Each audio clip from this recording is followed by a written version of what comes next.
Je vais maintenant passer la parole au professeur Marie Delay qui va présider la matinée scientifique, en partie, en tous les cas jusqu'à la pause. Après, ce sera le professeur Charles Kandrejch, qui sont donc mes associés sur la chaire, pour présenter la suite du programme.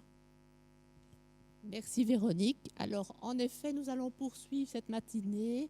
On est très impatient de partager les résultats du grand projet européen Milestone, que Véronique a déjà annoncé ce matin. Et pour ce fait, nous allons pouvoir entendre les professeurs Bi Tremri et les professeurs Diane Puerper-Wakil. Alors, le professeur Bi Tremri qui nous rejoint à l'instant, je pense qu'on peut s'installer dans le moment. Ah, voilà. S'il vous plaît, je me mets. Alors, le professeur Bi Tremri est pédopsychiatre en région gantoise. Elle a beaucoup participé aux recherches avec la KUL et s'intéresse notamment à tout ce qui est psychiatrie forensique, médico-légale. Et donc, nous allons tout de suite évidemment vous entendre. Et je pense que le professeur Diane Puerper nous entend depuis Montpellier. Normalement, elle est là. Le professeur Diane Puerper est chef du service de psychologie pédiatrique de l'enfant et de l'adolescent à Montpellier. Et elle a fait beaucoup de recherches depuis toujours. Toutes les deux ont participé à cette grande recherche européenne. Donc, je vous laisse la parole. Thank you very much. I will speak in English if this is okay. I speak quite a good French, but for me it's not very comfortable to do the presentation about Milestone in French. I practiced it yesterday, but I finally decided to do it in English. My colleague Diane is French speaking, so she will do the presentation in French. I'm pretty sure that in the middle I will switch languages, so it will become a mixture of English and French. I see that at the moment we are not connected with Diane. We are trying to, because she has to start.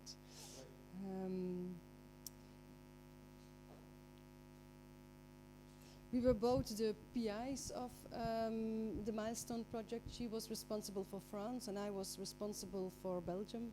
This project started or was actually granted in 2012, so we started the preparation of the Milestone project in 2010, 2011. Okay, I have to hold it higher.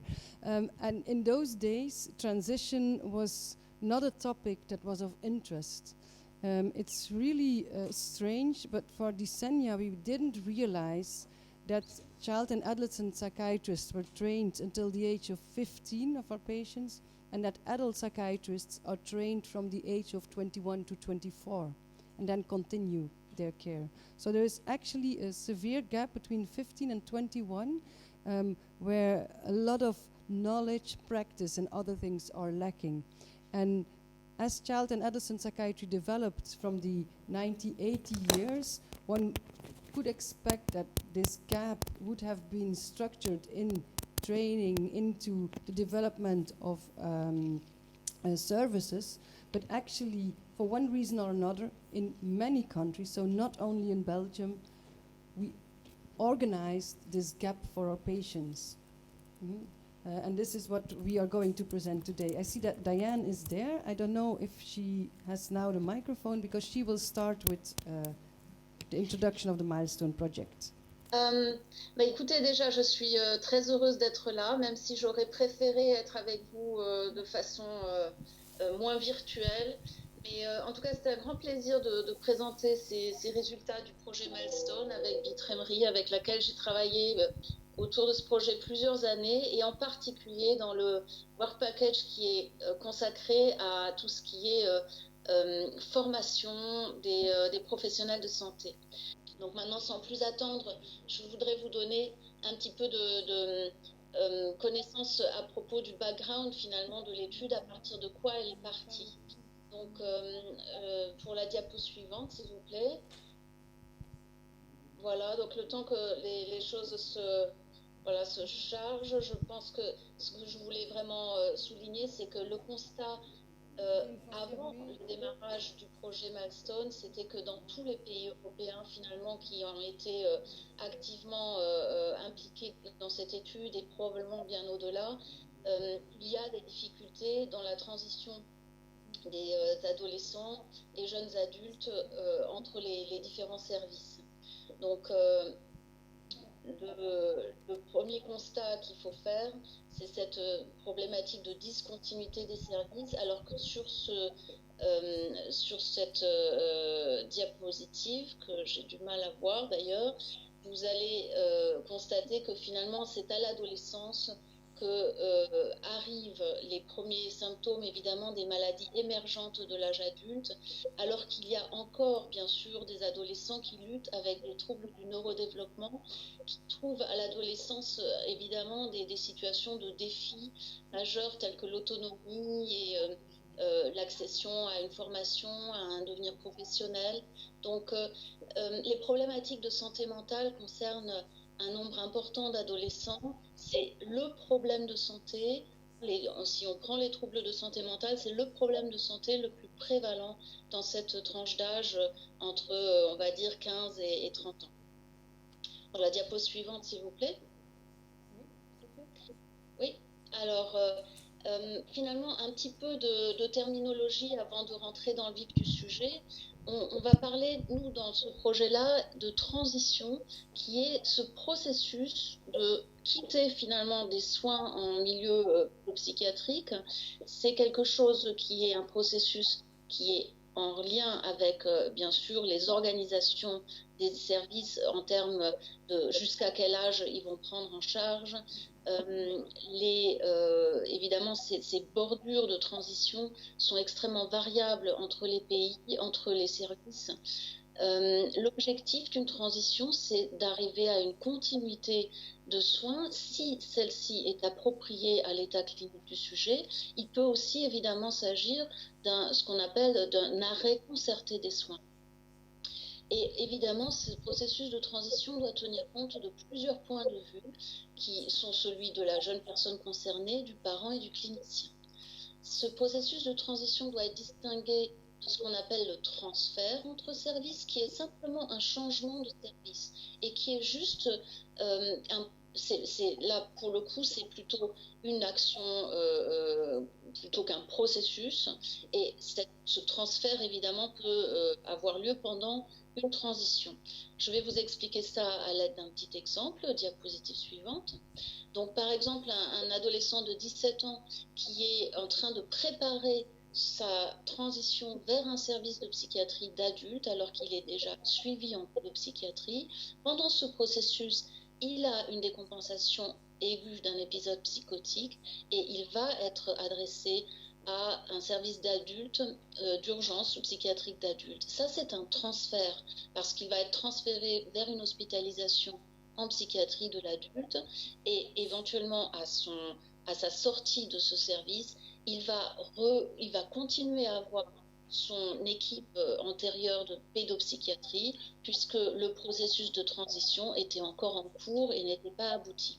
Donc vous voyez, cet exemple permet d'illustrer un petit peu quelque chose autour des concepts autour desquels on a beaucoup discuté au cours de ce projet pour essayer d'avoir un peu les idées claires sur les différentes terminologies et ce qui se passait sur le terrain. Diapositive suivante, s'il vous plaît. Alors, ça, c'est un élément de contexte aussi important. C'est quelque chose qui a eu lieu au Royaume-Uni au cours de la préparation de notre projet.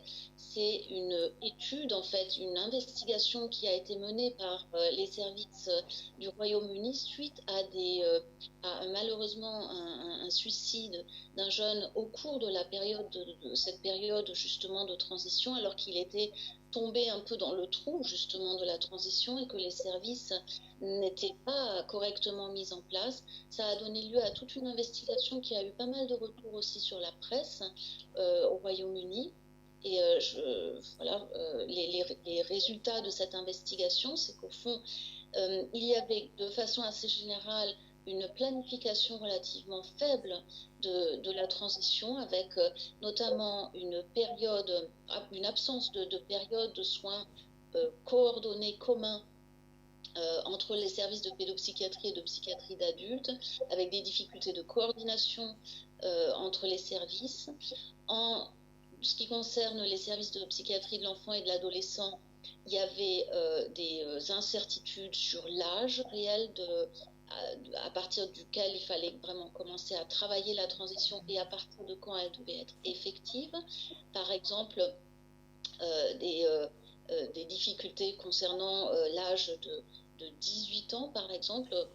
Au Royaume-Uni, cet âge est en général celui de la transition, mais avec des ambiguïtés sur qu'est-ce qu'on fait quand le service d'adulte ne peut pas accepter le jeune pour des raisons diverses, notamment de surcharge des services. C'était pas clair non plus à quel service adulte il fallait adresser le jeune, et en plus, il y avait des difficultés à vraiment identifier les périodes de risque particulières, parce que justement cet adolescent est allé beaucoup moins bien pendant justement cette période de fragilité d'organisation des soins. Alors, diapo suivante. Une autre étude a été réalisée dans le background de Milestone, c'est l'étude TRAC. TRAC a été coordonnée d'ailleurs par le coordonnateur de Milestone, qui est le professeur Swaran Singh de l'université de Warwick, donc au Royaume-Uni. Et les conclusions de cette étude TRAC, qui est une étude au niveau national au Royaume-Uni, c'est que pour la plupart des utilisateurs des services, la perception de ces utilisateurs, c'est que le processus de transition est très peu planifié, et également que leur expérience de cette période est négative. Cette étude met aussi l'accent sur le fait qu'il y a des gaps culturels, on va dire, entre la culture médicale des services de pédopsychiatrie et celle des services d'adultes, qui peut être un souci. Que même dans les endroits où il y a des procédures un petit peu en place pour justement cette période de transition, il y a un vrai écart entre ce qui est écrit dans le protocole et ce qui est fait en pratique, et que les personnes les plus à risque de tomber dans le trou de la transition, c'est-à-dire de ne pas recevoir les services adéquats pendant cette période-là, c'était des jeunes avec des troubles du neuro, des troubles émotionnels et aussi des troubles de la personnalité émergents. Voilà, cette population était, selon TRAC, la plus à risque de ne pas retrouver, de ne pas avoir les services adéquats au cours de cette période. Alors, diapo suivante. L'étude TRAC a permis quand même de mettre en place un certain nombre de recommandations déjà, notamment celle d'une continuité de l'information. Alors ça va vous paraître assez évident, mais il faut encore le dire, que c'est intéressant d'avoir par exemple des dossiers qui sont partageables entre différents services, ou au moins qu'il y ait des courriers concrets avec les renseignements nécessaires et une transmission des bilans, qu'il y ait une planification de la transition, par exemple, notamment dans les situations un peu compliquées, d'une rencontre entre les services pour essayer de voir qui fait quoi. Parfois, c'est intéressant aussi d'avoir un référent de transition, peut-être un référent déjà dans chaque équipe, et que cette planification prenne bien en compte et se fasse avec la famille et avec le jeune, qu'il y ait une période de soins conjoints dans certaines situations bien sûr compliquées. C'est très utile qu'il y ait parfois une continuité de service, c'est un peu un tuilage entre les services, donc une continuité relationnelle pour que la jeune personne ne se sente pas forcément obligée de devoir réinvestir sans aucune forme de continuité le nouveau service. Et évidemment qu'il y ait, après, une fois le transfert est réel dans le service d'adulte fait, qu'il y ait au moins une continuité un peu sur le long terme, ou alors un arrêt vraiment planifié des soins avec des possibilités pour le jeune de revenir vers les services s'il y a encore des moments de fragilité. Il y a d'autres façons de conceptualiser, il y a d'autres études qui ont été faites pour conceptualiser finalement ce qui est important dans cette période de transition. Je vous ai raconté ce qui était important du point de vue des institutions et de l'organisation des institutions. Maintenant, pour le jeune lui-même, je crois que c'est vraiment important, cette étude que je vous montre est intéressante parce qu'elle part justement du point de vue du jeune. Donc, ça veut dire l'importance de vraiment travailler sur cette autonomie en mettant le jeune au cœur du process, de vraiment faire de prendre en compte les besoins et les désirs du jeune et en faisant vraiment attention d'intégrer ça dans le projet de transition, de respecter aussi le temps, c'est-à-dire le rythme des jeunes personnes, pas forcément les rythmes institutionnels si possible, mais plutôt les rythmes des jeunes.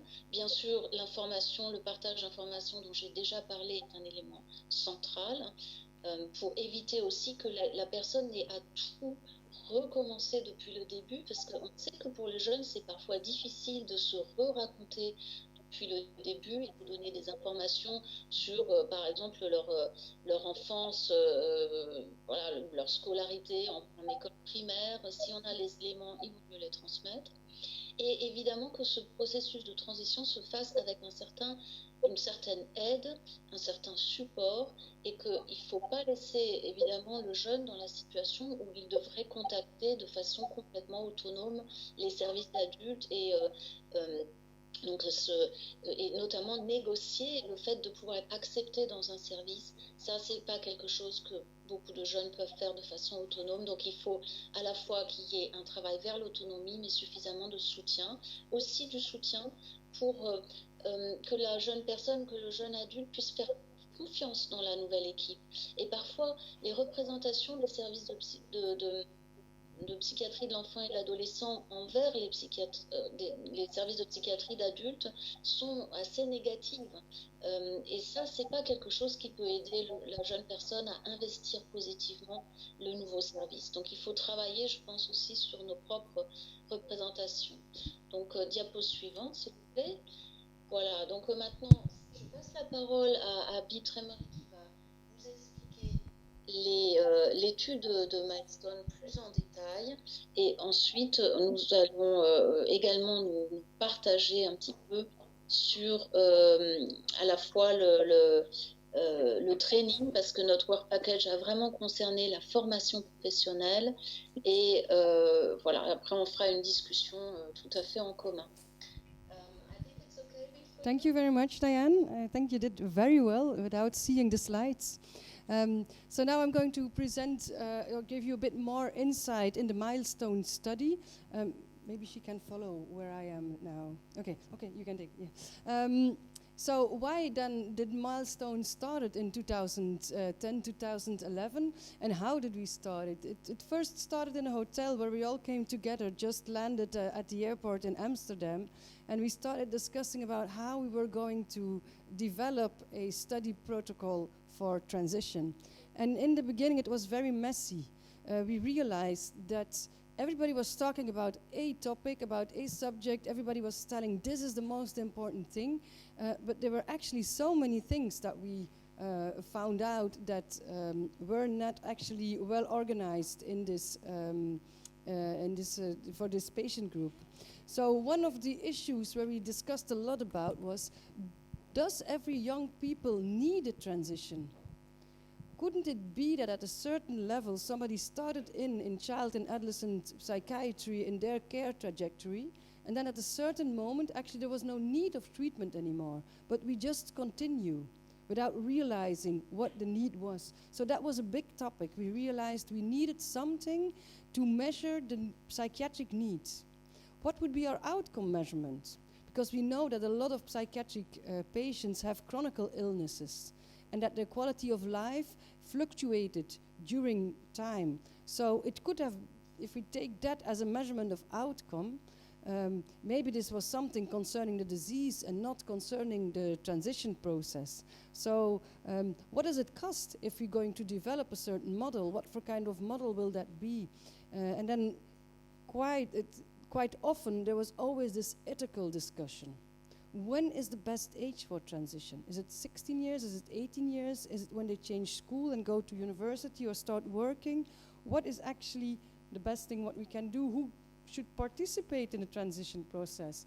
Who has most the right to speak? Is it our patient? But sometimes they have reality problems, or they are suffering from the disorder and don't see exactly what they need. Is it the parents? No, they are a different position. They are not in legal charge anymore after 18. So realizing that we had more issues than we could cover, and that we could not find answers in the existing literature, we actually developed Milestone with these 8 countries. So there were colleagues of Ireland, of England. We had our colleagues 2 groups in the Netherlands. We had Belgium, Leuven, and then Montpellier in France. We had our colleagues from Germany and from Croatia. And as such, we realized that we needed to organize the research protocol into certain subjects, because we know that the problem of transition is not a one solution problem. We have problems on the political level, we have problems on the way that healthcare is organized, and we have problems on the individual level. So we organized it as such that we had different work packages. One was concerning the mapping of the CAMS and the AMS interface in Europe, because we could not find any data on that. I know I was responsible to deliver the data of the organization of the child and adolescent facilities and the adult facilities in Belgium, and I was not able to offer the right figures of our government to the research group. When I rang to our national colleagues, the Department of Health National, they said, oh, this is something on federal, not on federal level, but you should go to the Flanders and the Francophone ministries. When I then went there and I asked, how many people are actually working in CAMS or in AMS? Nobody could give me the answer, because it was too diverted. Another thing we developed was the TRAM and the TRUM, actually the tools to measure the transition needs and the transition outcome. We will go further into detail of that. The whole ethical issues, which we bumped in so many times, we organized them in a different word package.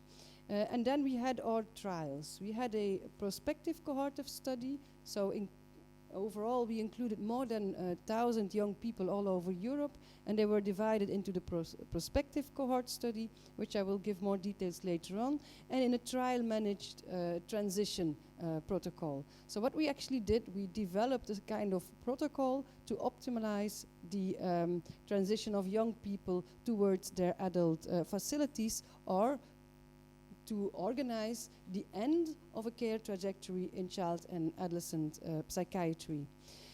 Diane and I, we were responsible for the training within the Milestone study group, so that everybody worked on the same protocol assisted way, but also training on what are the training needs within Europe concerning transition, what is already available of training models that we can easily implement into different universities.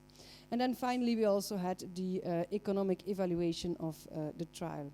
We will now start in all different small presentations to present you the results, and I will give now the word to Diane again. Yes, Diane, you can go. You can start. Yes, I cannot see the slides very well. It's the mapping of the CAMS AMS. I just can, yeah, if you can, yes, that's better. Okay, yes, I see it. Now it's better. Okay. No, not so much. I cannot see what is written. Can you just focus a little bit, maybe? You know, focus on the, yeah. Well, and yes. Okay, not bad, not too bad. Oops. No, this is too far. This is too far. Yes. Ugh. It's too much light. I don't. It's the slide of the. Do you want me to present it? Maybe you can. No, I can present it. No, it's okay. No, it's okay. Don't move. It's okay. Bon, alors je vais reprendre en effet sur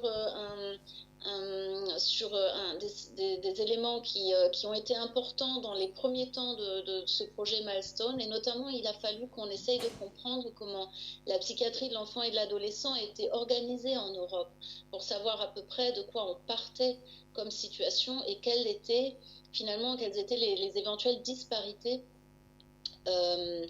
entre les services. Donc là, ce que je vous montre là sur les deux, cette image, c'est finalement le nombre d'organisations publiques de psychiatrie de l'enfant et de l'adolescent entre les différents pays. Alors il y a un certain nombre d'hétérogénéité, parce que vous voyez que là je ne vois pas les chiffres malheureusement qui sont affichés, mais je pense qu'on était aux alentours de 6 pour 100 000 habitants en moyenne dans les différents pays, avec plus d'organisations de psychiatrie de l'enfant et de l'adolescent, plus la couleur rouge et foncée. Donc vous voyez qu'il y en a particulièrement beaucoup en Finlande et au Royaume-Uni, et pas mal également en Allemagne. Ensuite, nous avons aussi regardé les équipements en nombre de lits. Et là, les disparités sont beaucoup plus importantes. Alors, sans pouvoir vous donner les chiffres précis, parce qu'ils s'affichent, mais moi, je ne les vois pas, ce qui est sûr, c'est qu'il y a des taux d'équipement en nombre de lits de pédopsychiatrie beaucoup plus importants en Allemagne, et je crois aussi aux Pays-Bas, que dans les autres pays. Et on retrouve également pas mal de disparités dans les différents pays. Il y a plus d'ailleurs de disparités en termes de nombre de lits qu'en termes de nombre de structures ambulatoires. Et vous voyez que ce qu'on a comme autres éléments, c'est que sur seulement dans deux de ces pays européens, en particulier donc au Danemark et au Royaume-Uni, il y avait des protocoles écrits au niveau national ou régional pour la gestion et le management, on va dire, de cette période de transition de la pédopsychiatrie vers la psychiatrie d'adulte. Donc au moment où on débute finalement Milestone, la situation est quand même encore très peu organisée. Dans seulement 4 pays sur 28, donc en Chypre, Danemark, Espagne et au Royaume-Uni, il y avait au moins partiellement des organisations un petit peu pour justement gérer la transition entre les services. Et dans 17 pays, donc environ 60%, il n'y avait aucune planification de quoi que ce soit. Dans 3 pays sur 28, 11%, il y avait une organisation de l'évaluation, c'est-à-dire une période d'évaluation spécifique pour planification ou pour permettre de comprendre mieux quels étaient les besoins de la personne à ce moment précis de son trajet, on va dire, de soins. Donc assez peu d'évaluation formalisée également. Et dans seulement 29% des pays, il y avait une indication que la psychiatrie d'adulte avait une attention particulière pour les jeunes qui arrivaient des services de pédopsychiatrie. Donc avec des aspects un peu formalisés, de prise de contact, etc. Alors je vais repasser la parole à Bi pour les aspects éthiques. Oui, thank you, Diane. Donc, one of the very important work packages was were the ethical aspects of transitional care.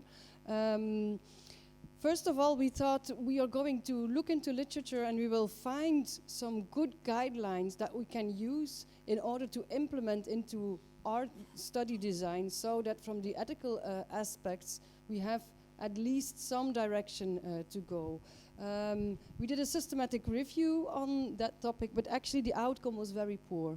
Only 6 studies were found where they focused on young people in the transition phase, but these were all limited to groups that were actually with high psychiatric care needs. So they had mostly complex disabilities and complex and severe psychiatric symptoms.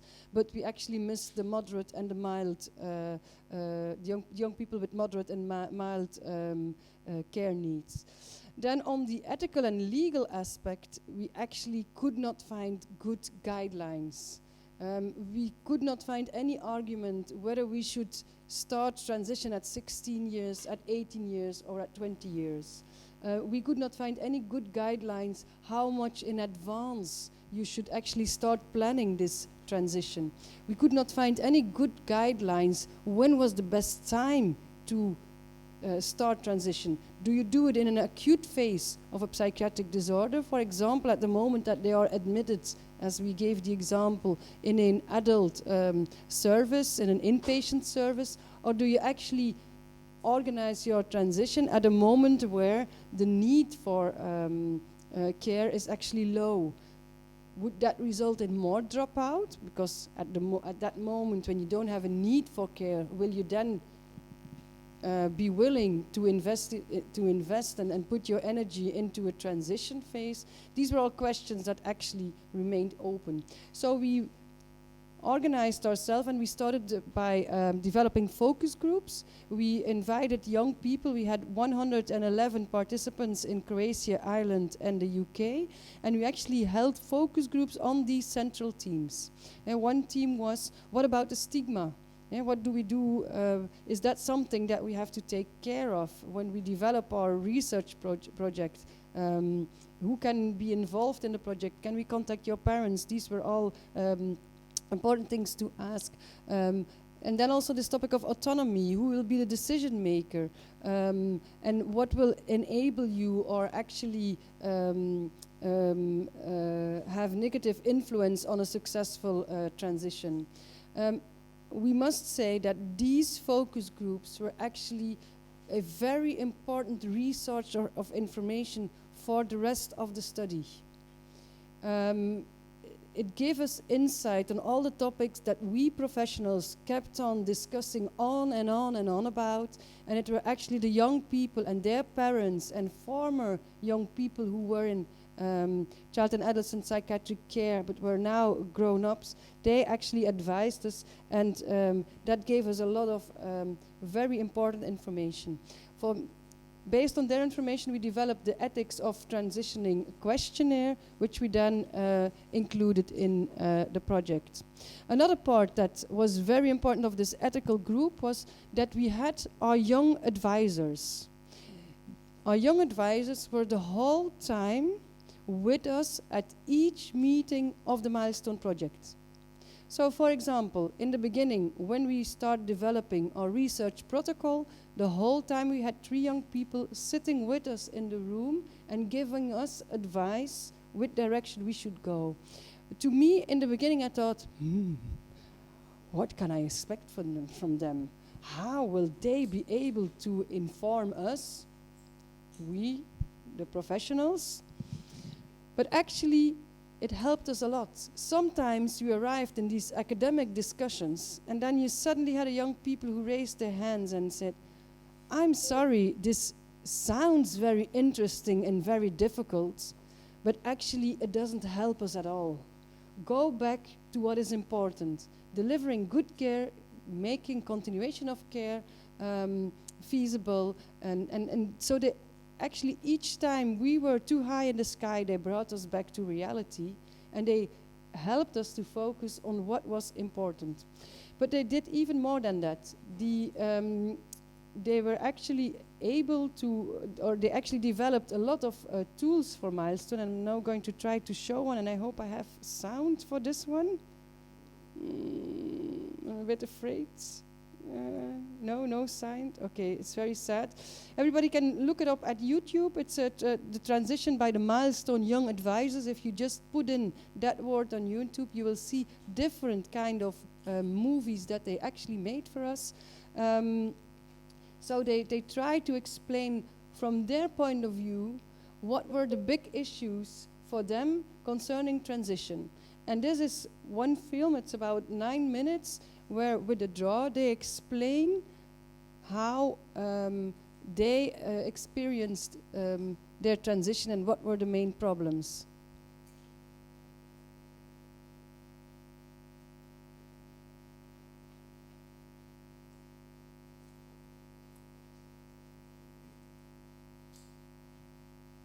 Okay, so these were all the questions that they were asked to in a focus group, and they made a movie out of it. So you can, I will close this down now. I hope it works out that I can go now back to my presentation.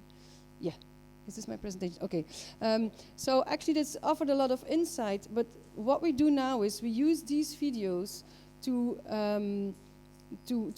realize or to give more awareness of the problem. Because I'm very pleased that you are with so many here. This shows that there is more interest in the French-speaking part of Belgium on the transition topic than in the Flemish-speaking part of Belgium. We had, on the moment that we wanted to present all the milestone results, it was very difficult to have a big audience. We saw that actually this topic was not so alive with the healthcare workers. And when it was alive, it was very alive with the child and adolescent psychiatrists or healthcare workers, but not with our adult colleagues. Swaran Singh, the leader of the Milestone Project, he once showed it on a European Congress as the child psychiatrists and workers all the whole time pushing up. They want to get rid of their patients. And it's the adult psychiatrist who needs to lift up this patient. So he showed it as such, and somewhere there is a gap in between. So this is what, in the beginning, we saw that was a big problem.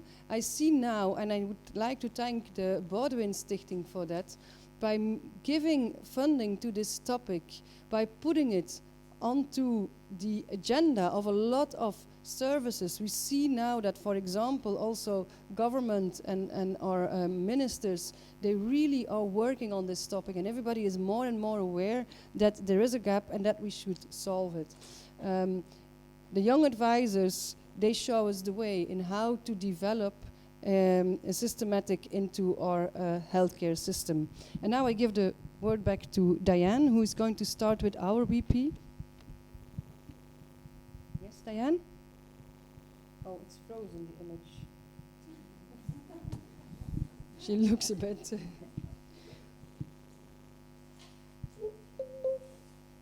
Diane? Yeah, she's not... There's a disconnection. La connexion est Okay, you're back.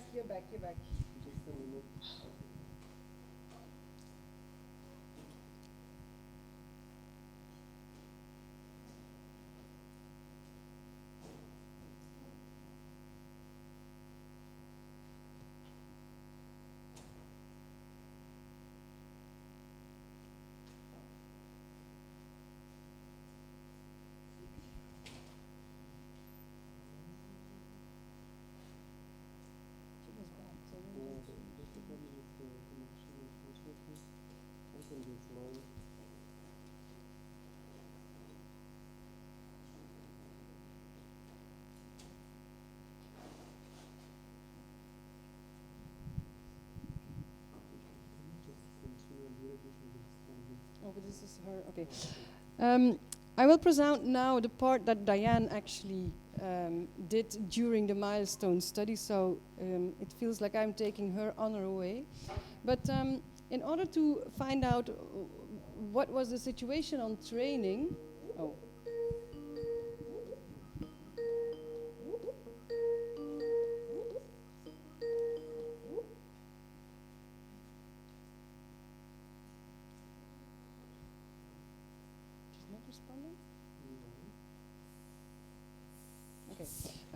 so first of all, we wanted to, well, we started with the idea that we would find some training modules all over Europe that we could implement in the study and then make it better, optimize. That was actually the idea that we started with. After a small review, we very quickly found out that this was not the case. So then we started realizing, okay, if these training models are not present, what for kind of training do we actually give to the child and adolescent psychiatry, the adult psychiatrists, but also the psychologists? So today we will only present the data of the psychiatry training. We also did a review on psychology training, and that was even more messy. That was even more unclear. So it will bring me too far to show these results. But we did a systematic review, and it was Diane and a group who did this to find out what were actually the baseline topics that every psychiatrist in Europe received. We find out that although there were from the UMS a lot of efforts to actually have more generality in all the trainings all over Europe, that this was not the case at the moment. We see, and this is in the green color, we see that child and adolescent psychiatrists got a completely different training program with no overlap anymore in these green countries. So also Belgium is part of it. In Belgium you have to choose from the beginning whether you want to become a child or adolescent psychiatrist or whether you want to become a general psychiatrist. This is not the case in the yellow countries. For example, in France and Spain, in Croatia, and in, I cannot read it, the Baleares, I think, we have a general truncus communis, and we don't have a subspeciality. So you all become a generalist, and then later on you can develop your interest, but without any specific training. When we then look at the blue colors, for example, the Netherlands, Ireland, the UK, also Finland, there we see that there is some overlap, but at a certain moment you see that they actually split into two or even more subspecialties. So we brought that into this nice graph, but realize or find these findings made it also clear that it was later on not evident that these two groups would actually work together. If you have a very separate training trajectory, there will not be a social connection with the other group.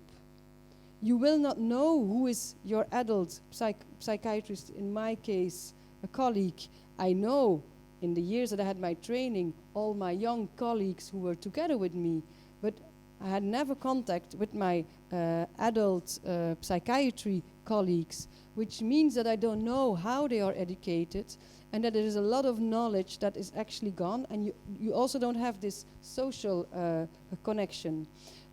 We concluded that this is a barrier to good quality or to smooth transition, because knowing one another is very important if you have to offer trajectories together. And we also found on the topic of training that only in the UK and in Ireland, where the track study already took place 10 years before the milestone study started, in these countries we saw that there was a topic of transition in the curriculum. So that means that the young adult and child and adolescent psychiatrists are trained in this topic. In all the other countries in Europe, at the moment that we collected the data, that was in 2015-2016, there was no training at all for transition.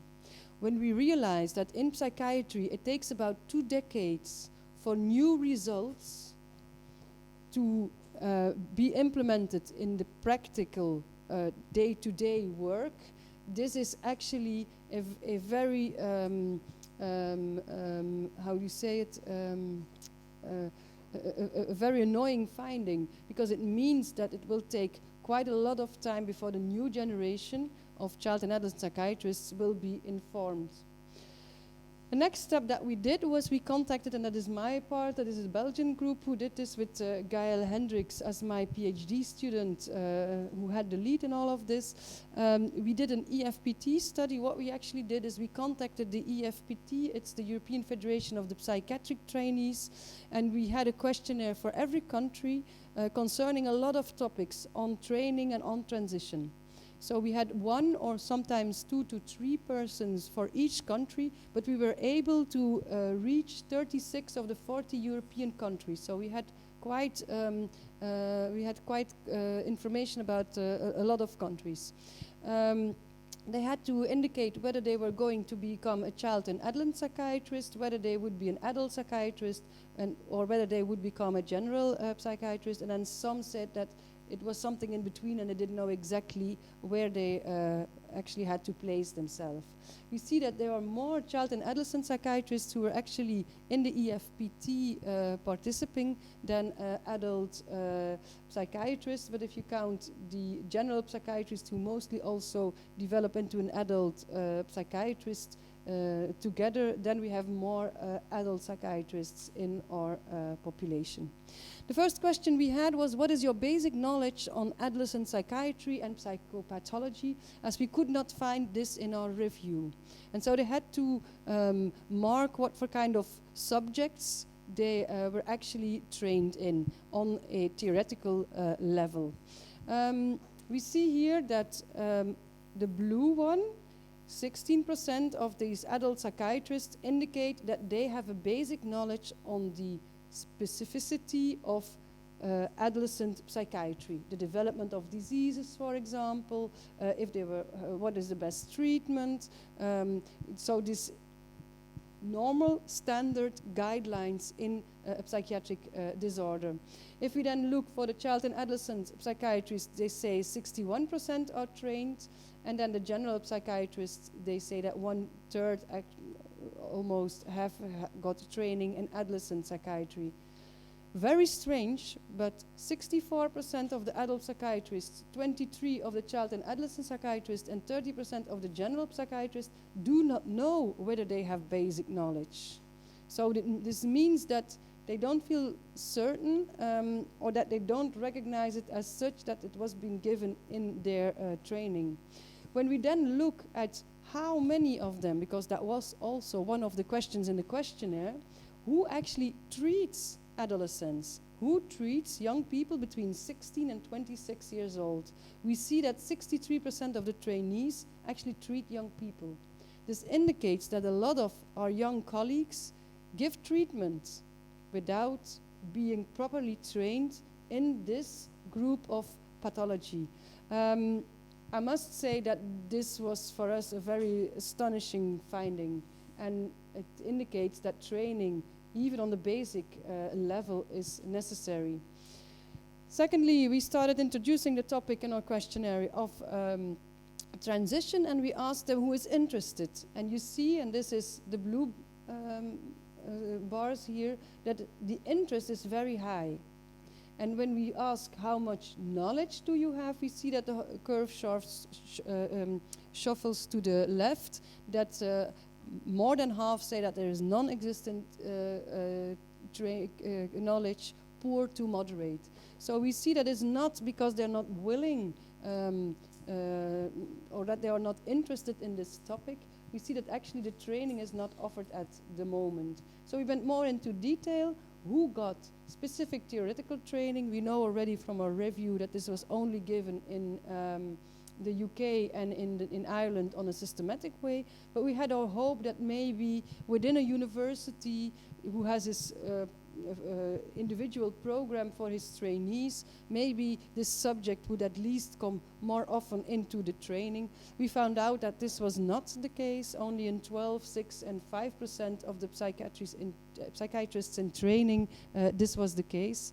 And when we then look at a practical level, so maybe when you are discussing your patient together with your supervisor, or you have these small clinical meetings, maybe then it was discussed and you learn it more on a practical level, but even there we saw that the training levels were very poor and that it was not an existing topic in the training.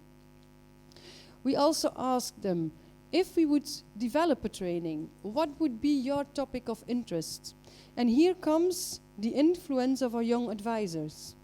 Actually, our young advisor said, at the moment, this is lacking. So we thought, let's take this as a countenance for our training. So we put down all these subjects like knowledge of the different services for young people. I know that the Rensens Foundation, the earlier Rensen Foundation, is now part of the Bodewijn Stichting. Every year they gave out this nice booklet that you could have on your desk, and when you needed something, you looked it up very quickly and you found your way into the healthcare system. This is lacking at the moment. We have now internet, and you take in something and then you got lost. This is what young people also say. We don't find our way anymore. I think it's maybe the same for our psychiatrists and I think for all the healthcare people working. They say that this topic is very important, and if we count fairly important and even important, we see that almost everybody says that there is a need. The specific barriers in transition and how to overcome is a need. Actually, all the topics that the young people mentioned are of interest, and you can see them here. What is the effect of illness on your normal developmental process? How to plan it? How to set up a transition conversation? So this transition, how do you introduce it to your patient? Often when I say it, you're now 17, the moment will come up that our relationship, our healthcare relationship will end, and I have to send you over to a new colleague. This is a shock. Or some patients say, okay, finally, I want to go. So, but how do you do this? We see that all these skills and all these subjects are actually a good topic of training. And how should we offer this training? Because there are many ways to offer, and also there we had a clear response of the EFPT members. They say, do it with cases, discuss them with both CAMHS and AMS clinicians. So let us come together again, not these separate trajectories that have been developed in our training programs. Let's come together and let's discuss clinical cases together, so we get to know one another better, but also to have more expertise in the setting. And then the whole system of cross-training. What is cross-training? It's actually offering so you work with your supervisor, but in all different forms. You offer a little bit of theory, you offer a little bit of clinical vignettes, make it something very interactive. And then also the supervision sessions was something that was lacking, and we have a problem with the supervision sessions. We don't know how to develop these, because we know that also the supervisors are not at the moment trained in the transition topic. So actually this is also very important information. Young people, they expect that the supervisor can inform them on the transition topic, but we know at the moment that this transition topic is not so well known by the supervisors. Okay, then I will present the clinical study. Diane is not back yet, because this was also a part that she would present. Okay, I will continue. I'm sorry, you have to stick up with me. Yeah. Okay, then we started with our clinical studies. So in Milestone, we had this, first of all, we started with a systematic overview, what is known about transition outcome, and even at 2019, we did this every year, but it only resulted at the end into a paper. In 2019, there were 10 studies going on in 6 countries, in Canada, England, that is also included the Milestone study, as this was the leading country of the Milestone study, Ireland, France, Australia, and Italy. We didn't find any data on mental health outcomes, where they actually followed up young people in their transition trajectory. Mostly there was a focus on the service use outcome. 25 of the young people were actually transitioned general to AMS, but also 25 stayed in CAMHS after the age of 18. It means also that 50% of our group that was actually in care with the CAMHS moved to varied services. This can be a welfare services, this can be a GP, this can go to other private therapeutic workers. So this outcome was very wide. So in the milestone study, we developed 3 big studies. The first one was our prospective cohort study. The second one was a clinical trial with a classic clinical trial design. And the third one was also an economic evaluation. And this was very important to convince the policy makers that it is worth investigating in transition and it doesn't have to cost that much. So for the first prospective cohort study, we've just followed up young people during a trajectory of 24 months, and we measured on qualitative base and on quantitative base the outcome and their experiences. In the clinical trial, we actually tried to intervene with the tram as an instrument to inform the clinician and to give better advices, and then the economic evaluation study compared the 2 groups with one another. So how was the flow chart? I will quickly go over it. We had a baseline T1. So first the patients were included, and then 2 or 3 months later that was T0, and 2 or 3 months later they had the first baseline measurement, which took about, for young people, 4 to 5 hours to sit with us and to fill in all the questionnaires. So we were very grateful that more than 1,000 young people were willing to do so. But this also was a kind of a barrier, and I must say that it resulted in a certain bias. For example, young people who were too psychotic could not fill in the questionnaires because they were actually too ill to fill in. So as such, the most severe patients we could not include into the milestone study. 9 months later, they had their first follow-up. 6 months later was the third follow-up, and 9 months later was the final follow-up. And in these 24 months, we measured different levels of care. We measured their quality of life, we measured the symptoms, but we also measured all the different stages in their healthcare trajectory. I will now present to you the results of the prospective cohort study. So for the prospective cohort study, we included 763 young people. Of them, 60% were girls, and they had a mean age at the time they started at T1 of 17 years and a half. This was also a criteria of the study. We wanted to be sure that we could include them from the age of 17 to be sure that we were actually in the transition age. For Belgium, this was a disadvantage because we found out when we asked the lists in the different centers that we included of all possible young people that we could include, we actually saw that at 15 years, they were about, I'd say 100%, let's fix that, but at 17 years, only 20 or 30% remained in the camps. So actually for Belgium, we were too late.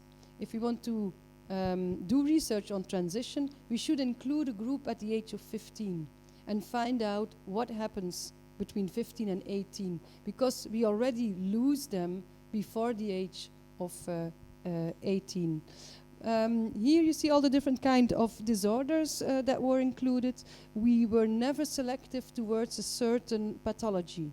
We were only interested in the trajectory, but we were not focusing on, we want to include 1/3 of neurodevelopment disorders, and we want to include 1/3 of emotional disorders. So we didn't do any selection on that because quality of life was one of our most important outcome measures.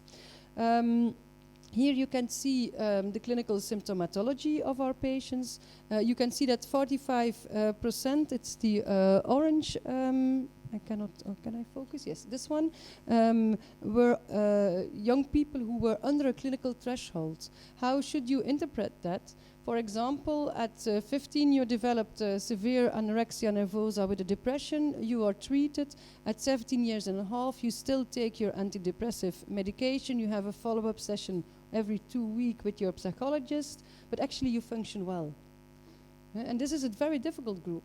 Should we let them do transition, or is this the group that we can actually stop treatment with? Or for example, this can be a patient that had an acute psychotic episode, is on neuroleptica and is behaving well, is going back to school and doing well. It's one of our chronic patients, will be under a clinical threshold, but everybody feels we have to stick together. We have to offer continuous care to these patients. The gray zone are the one with the subthreshold clinical level, and the blue zone are the one with symptoms on clinical level. And already from the beginning, we had some patients who were too ill or were not reachable and who did not fill in this type of questionnaire. If we look at the length of the time they were in mental health, then we see yellow is more than 5 years and gray is 2 to 5 years. We can say that we included the chronicle group. The group, only almost half of the patients were more than 2 years in treatment with a child and adolescent psychiatry. I cannot imagine that you will do that for fun. There will be a reason why you are in treatment, and this is our chronicle group, but I think that a lot of these chronicle patients are under the clinical threshold. When we then look at more acute pathology, we see here the blue one and the orange one, which is almost 40% of our population. We did not include to have certain amount of groups, but this gives more information on who is actually at 17 still in treatment with a child and adolescent psychiatrist. And then what are their outcomes? I put in this slide this morning. I suddenly thought I have to show this. So in the beginning we thought we were going to have clear trajectories. You start in a camp, so a child and adolescent mental health facility, so you start in a camp and then you have your transition meeting and then you go to an AM and we will see these changement in trajectories, and that will be around 18. That was how we started. This is what we got. So this purple color is child and adolescent psychiatrists. And these are all different kind of forms. I forgot to put, I think the yellow is the adult facilities, but you have GP, you have welfare, you have no care. So you see that there's actually no clear pattern is present. And it makes it very hard to analyze our data. Don't think that Belgium is unique. Every country had a mosaic of all different kind of trajectories. We saw that school was an important mediator to have changement in the healthcare trajectory. So if young people changed school or changed working place and go to a different city, that was an important moment of change. Or when they go to university, even in the same city, that was an important moment where they actually stopped their childhood treatment and go into a more adult treatment system. We see that young people with ADHD remain longer in the camps. And the more problems there were in the family or the more problematic the home situation was, and actually the more the patient was attached to the child and adolescent facility, the longer they stay in the camp situation. Belgium is unique compared to other European countries that we have no rules. As a child and adolescent psychiatrist, I can treat somebody of 80 years old. It will be paid and nobody will argue with me and say you cannot prescribe medication because I have all the legacy to prescribe this medication. This is unique. For example, in France, it's also a similar situation. In England, in the Netherlands, and Ireland, this is impossible. From 18 years on, the child and adolescent psychiatrist cannot prescribe a medication anymore. So you have to find a solution and you have to develop a transitional trajectory. So this will certainly influence the different models within the countries. Now I come to the European results. What influences the advices of a practitioner with regard to transition? Actually, the higher the symptoms are and the more severe ill the patient is, the more we see continuation of care. Continuation of care can be in a CAMS, in a child and adolescent facility, or in an AMS, in an adult facility. And we also see that there is a protective effect of the parent. The more the parent is involved in the healthcare trajectory of the young people, and the more the parent is convinced that there is a continuity of care necessary, the more the parent will support these young people in order to continue the care. So the protective effect of the parent has been shown by our study, and this is an important one, because our adult colleagues, they are not aware of this important protective factor, and they often, and this is something that the young people often told us, then I sit in this waiting room and I have to step in, and my mother wants to come with me, and then the adult psychiatrists say, no, you can stay, he's grown up now.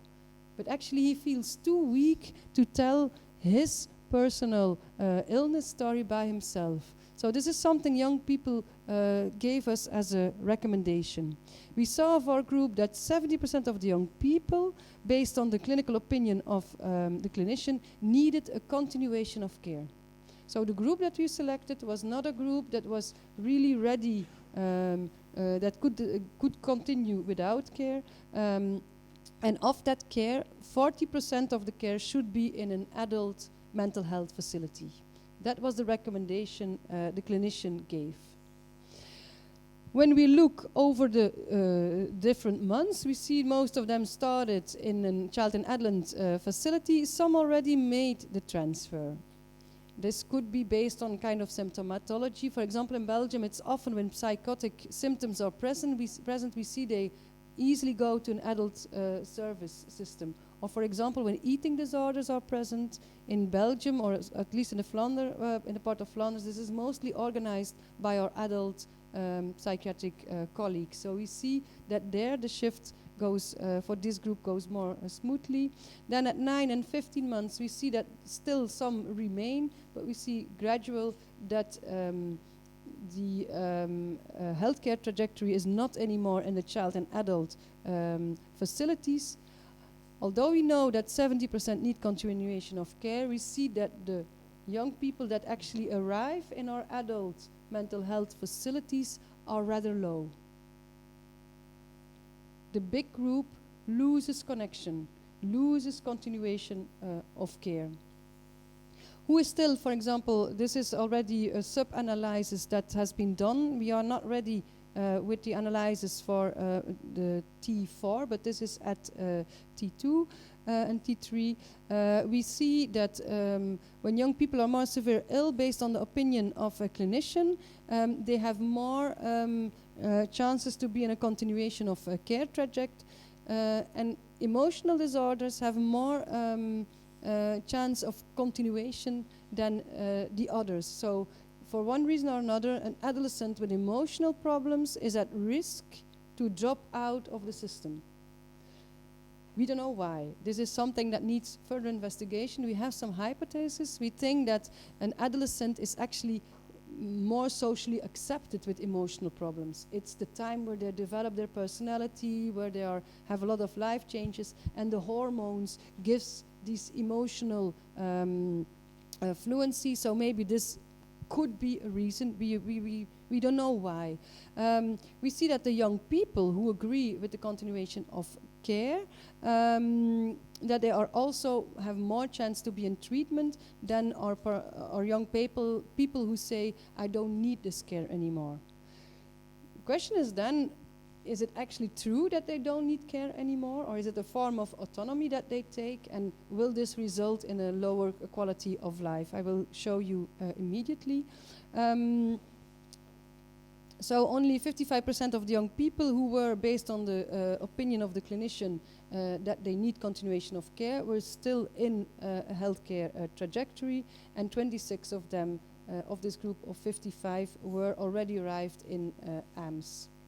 So this messy trajectory, all the colors that you saw, we tried to organize it as such that we at least could make some analysis on it. So first we looked at the group at the end who were still in camps, and so almost 10% were at the end, so at the age of 19, still in a camps facility. 21% were in AMPS. And then we had this messy group, which we divided, which we found out that 40.8% had no continuation of care anymore, so almost 1 in 2. And when we looked more into detail to this group, we can say that 11% had no care at all. So they stopped at a T1, at a T2 or a T3, and also at the end of the trial, they had no care at all, while 17% we found out that they had all different kind of forms of treatment. This is the messy color group. We used the Honoska as our instrument to measure the quality of life and to actually measure the biopsychosocial severity of their mental health problem. It's an instrument that by the IMF is developed in order to have a certain general number on different aspects of the healthcare need, because this is a care need instrument. It is based on behavior problems, on impairment, on symptomatic problems, and also on social problems. And these all together give you an overall score, and it's these outcome results that I'm going to show you. I could also show you the results of the Achenbach questionnaire or just on the DSM level, but we decided that the quality of life and the severity of disorders should be included into one parameter. And here you see the interesting findings. So the group who has continuation of care, whether it is in an AMS or in a CAMS, are the two highest lines here. It's red and yellow. And you see that over time, whether you go to an AM or whether you go to a CAM, you do more or less the same. So this is for the child psychiatrists who sometimes hesitate. Can I send my patient to an AMS? Will they? Well, you are connected to your patient. It's like somebody you're connected with and you let him go. Will it be good at the other side? Our study proves, yes, it's good over there. You can trust them. Then you see here the green group and the blue group. That's the group that is discharged before transition age or after transition age. That means that your clinician, together with the young people and his parents, decides we can stop treatment. You are doing well, you can stop treatment, but for example, if at 21 you have new problems, this is the way you can go. So you have a transition plan. And for the decisions, the decisions that that have been taken together with the clinician, and everybody has more or less the same opinion, we see that they are also doing well. They have less treatment needs than this group. The biggest group of our trial was the ones with discontinuation of care, and where there was no agreement between the young person and the clinician. And we see that this group has lower symptoms, present symptoms. They have more subthreshold or no symptoms at all, but over time they do not benefit as much as the two other groups. We see that actually they far worse, and they become to a level where a continuation of care in an AM or in a CAM is necessary. This is a true group that we lose somewhere in the path, and that finally has a worse outcome than the group who is followed up all the time. Diane is there? Okay, Diane, you can present now the clinical trial.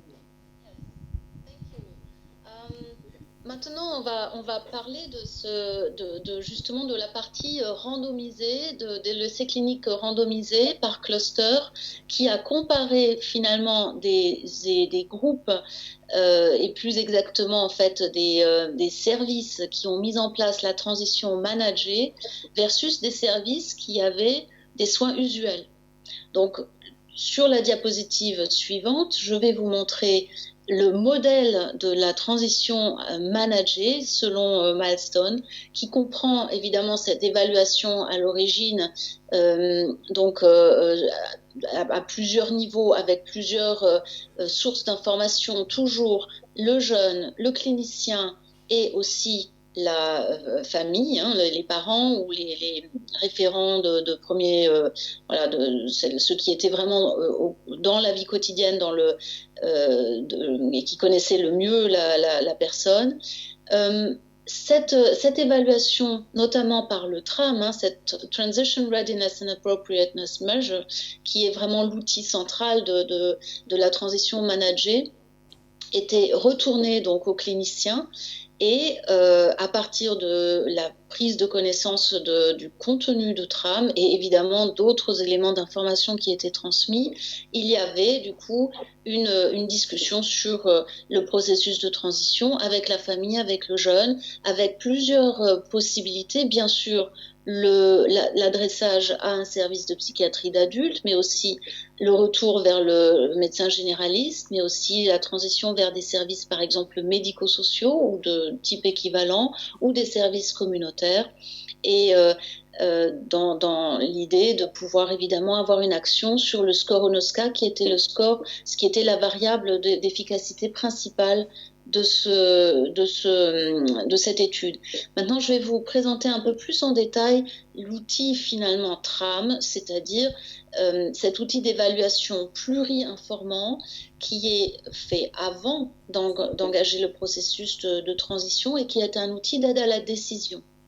Alors, cet outil TRAM va générer un passeport de transition, on a appelé ça comme ça, puisque c'est finalement une évaluation à plusieurs informans, mais aussi sur plusieurs domaines.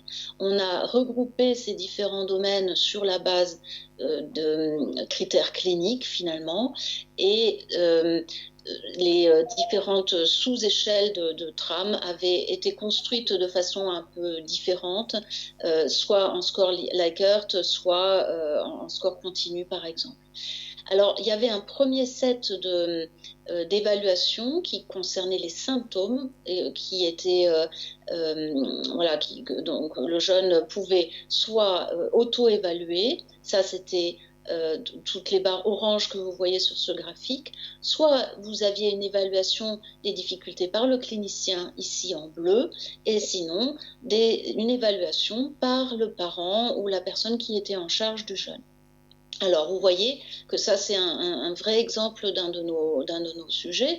Et vous voyez que l'évaluation des symptômes est loin d'être homogène entre les différentes sources d'information. Ça, vous saviez déjà que c'était le cas. Quand on travaille en psychiatrie de l'enfant et de l'adolescent, vous connaissez ces différences-là. Nous, on a l'impression que ces divergences d'opinion sont en eux-mêmes des informations à traiter comme des informations importantes. Et vous voyez que pour ce jeune ici, c'est très cohérent en ce qui concerne par exemple les symptômes de dépression. Par contre, il n'y a bien que les parents qui repèrent des symptômes maniaques ou des symptômes de personnalité borderline que le clinicien par exemple n'a pas du tout repéré, alors que le jeune et les parents les repèrent. Donc, je ne vais pas rentrer dans le détail score par score, mais il y avait aussi un autre set qui s'intéressait plutôt aux facteurs de risque présents, c'est-à-dire est-ce qu'il y avait du stress, est-ce qu'il y avait des comportements de prise de risque, des comportements notamment des comportements auto-vulnérants, des idées suicidaires, un risque pour autrui par exemple. Et vous voyez aussi ici qu'à chaque fois, c'est très riche d'avoir l'information des 3 niveaux parents, cliniciens, jeunes personnes, avec une homogénéité, par exemple, sur le stress ici, mais par exemple, pas du tout sur le fait d'avoir un risque, par exemple, qui vient d'autrui, que seule la jeune personne, seul le jeune adulte ici était rapporté dans le questionnaire.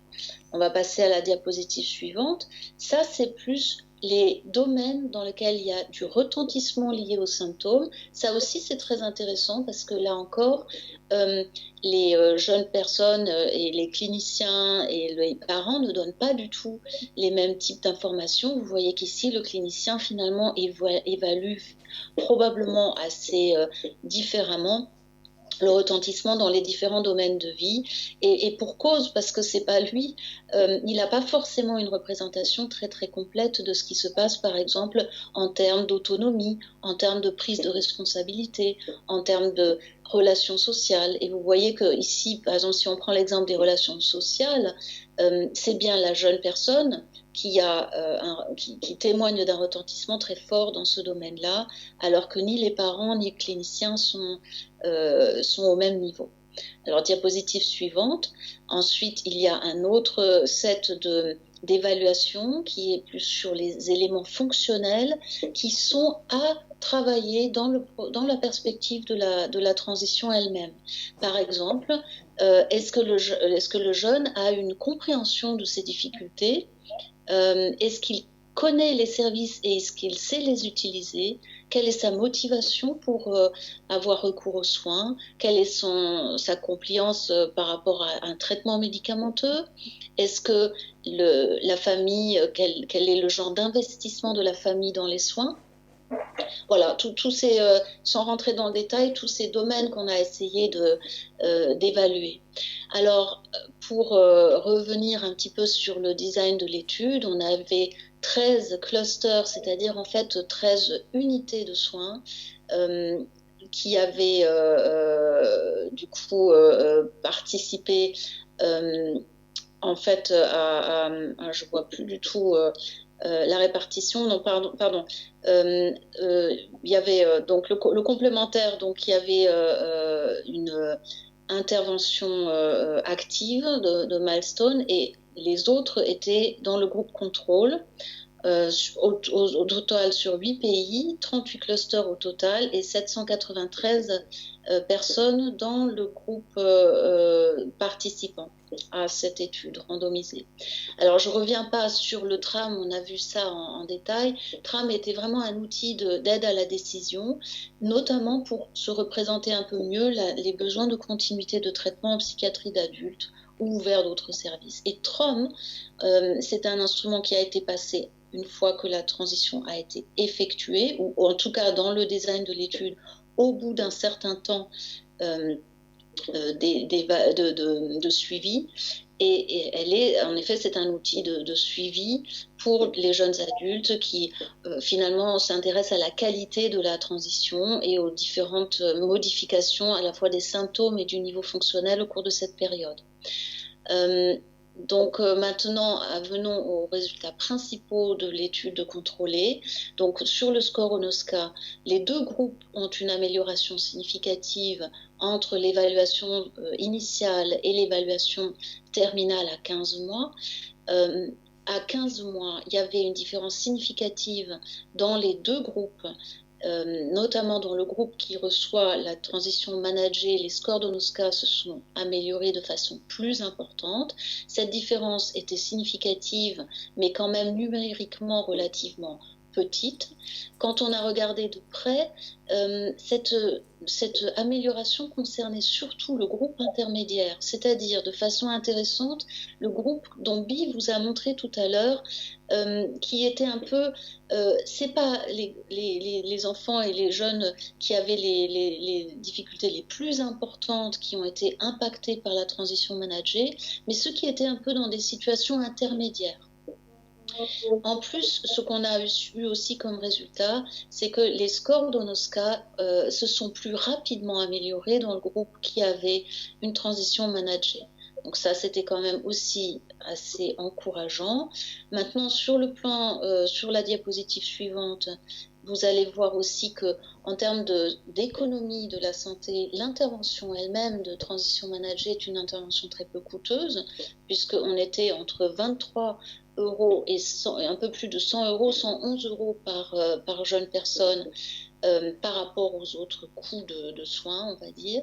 Donc on peut dire que le retour aussi des cliniciens était relativement intéressant sur l'utilisation de ce procédé. Donc en fait, finalement, assez peu d'investissement de ressources financières, assez peu compliqué pour le clinicien finalement et les personnes, les jeunes personnes et les parents répondant au questionnaire, assez facilement généralisable donc probablement pour améliorer les transitions. Et évidemment, ce passeport qui était un outil intéressant dans le process. Voilà, donc on va en arriver aux conclusions. Je pense qu'on va essayer de les faire un petit peu en commun. Je vais essayer de repasser du coup la parole à Bi. Merci Diane. I'm happy that you're back again. So for us, I would again like to thank our colleague, Professor Delven, that she gave us so much time to present the milestone study to you. For us, it was still cutting. It was still thinking, oh, this could be interesting, but we skip it. And in now having these final remarks, we actually want to introduce a review that Gail Hendricks wrote, and that was together with the UEMS, in order to arrange a bit all these different aspects of transition. And the arrangement that we and that our colleagues from Milestone would like to offer to you is that everybody realize that the problems that we have in this young people care group, the problem that we have with transition is actually a multi-level problem. It's a problem that can only be solved if some good initiatives develop on the different kind of levels. And the first level is the policy level. Somewhere, a government should actually, how do you say, but I think it's the term force, should actually say to the healthcare workers, you need to work within a protocol. You cannot do it anymore just by the face of your client, decide what would be at best. We see that the TRAM, and by organizing on a very structured way the symptoms, the needs, the difficulties, and with information from the three parties, because they are so different, that this is necessary in order to develop a good trajectory for young people. And we always say young people and everybody in mental health care, they need care at personal level. In Flemish, it's zorg op maat. It's a term that we use all the time, and it looks like this term gives us the freedom to do whatever we want. Actually, the TRAM is an instrument where you measure this zorg op maat, this care that the individual level needs. And then you can develop a protocol based on these parameters. We need extra financing, but the study showed that actually this financing is not that big. It's not on the transition that we need extra financing. Actually, it's on the healthcare level. We know that there is a lack of finances on each level in the mental health care system. I have waiting lists, I don't dare to look anymore. And then when I was working on my ward in KU Leuven, I had a lack of fundamental working financial topics. I just explained to, I'm sorry, I don't know your name anymore, but I quit working in a residential facility because I had enough. We wanted to go with our patients, who were all from the welfare, to the sea, and we did not have enough fundings to pay the sunscreen, the sun protectors. So actually it ended up that my team looked in their own homes, and all the rests that we have from previous years we brought into a ward to go to the seaside, because this was not well organized and we could not find exactly where we could actually buy these expensive products. So this has nothing to do with traditional care, but it has everything to do with quality of care. And then our VP also showed the work of Diane and me, that training on all levels is necessary. And I think this is also something that should be organized on a higher level, on a governmental level. Diane, I give you now the word for the services. Yes, thank you. Can you put back the slide again? The former slide? Yes, thank you. Yes, for the services, what we pour les services, pardon, j'enchaîne du coup en anglais, c'est terrible. Et pour les services, oui, au niveau de l'organisation elle-même, avoir un système d'information, donc un dossier médical partagé par exemple, est quelque chose d'extrêmement précieux pour la continuité de l'information, d'avoir la possibilité évidemment d'avoir des âges de transition qui s'adaptent aux besoins besoins des jeunes et pas forcément aux besoins que des institutions. Donc c'est quelque chose qui nous semble vraiment, cette flexibilité était très très importante pour les jeunes personnes avec lesquelles nous avons travaillé, et ce fameux, cette fameuse limite qui doit être relativement flexible pour que les choses puissent bien s'organiser. Je ne sais pas si Bi, tu as envie de parler du niveau individuel maintenant et pas les caractéristiques. Oui, c'est bien. Donc au niveau individuel, on voit que il y a des groupes. I'm going to continue in English. There are groups of patients where we see that specific characteristics need specific care systems. For example, we have this group that they have no need of mental health care anymore, but we see that they are at risk, and that on a protective level we should actually take them into care. And their parents are important, or their social support system is important.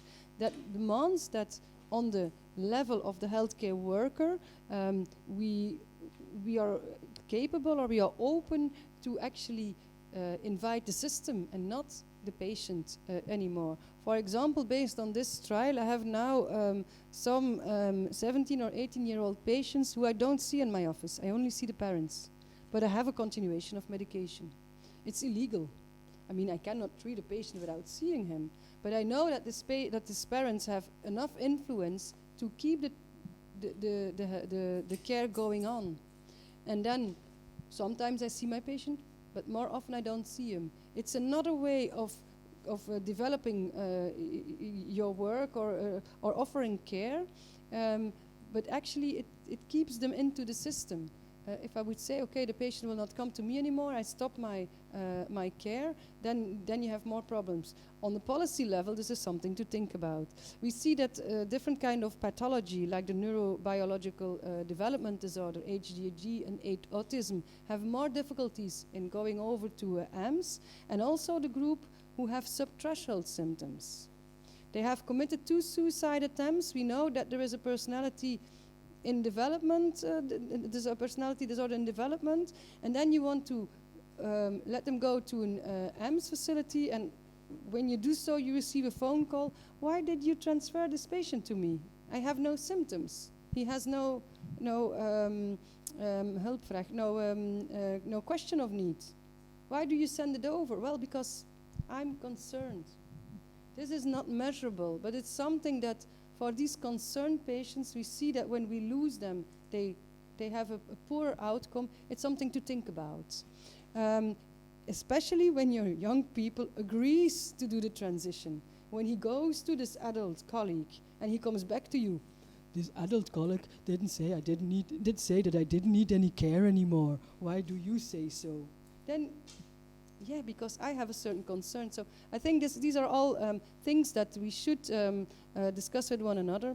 And then that is based in this clinical judgment that is also important. So I think we have come to the end of this presentation. I would like to give the last word to Diane. Merci, Bi. On va peut-être maintenant afficher justement cette photo du groupe. Donc c'est sans la collaboration de toutes ces personnes, rien n'aurait été possible dans ce projet. Je pense que on a pu aussi former des liens de recherche, peut-être qu'on pourra donner à un moment donné des suites à ce projet, je l'espère. Ce qui est sûr, c'est que visiblement en Belgique, en Suisse, en France, dans certains pays, en Allemagne également, il y a des projets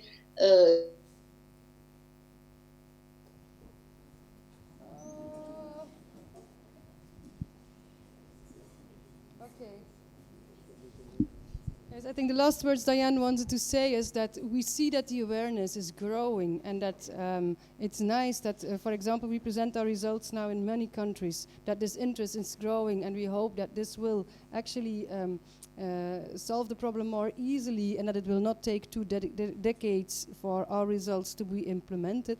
If you want to read more about the study, you can find it on our Milestone website, so Milestone European project, and you will definitely find it. These are all the references of the articles that are publicated so far, but I must say each month, we are now really in our output phase. Each month new articles come out.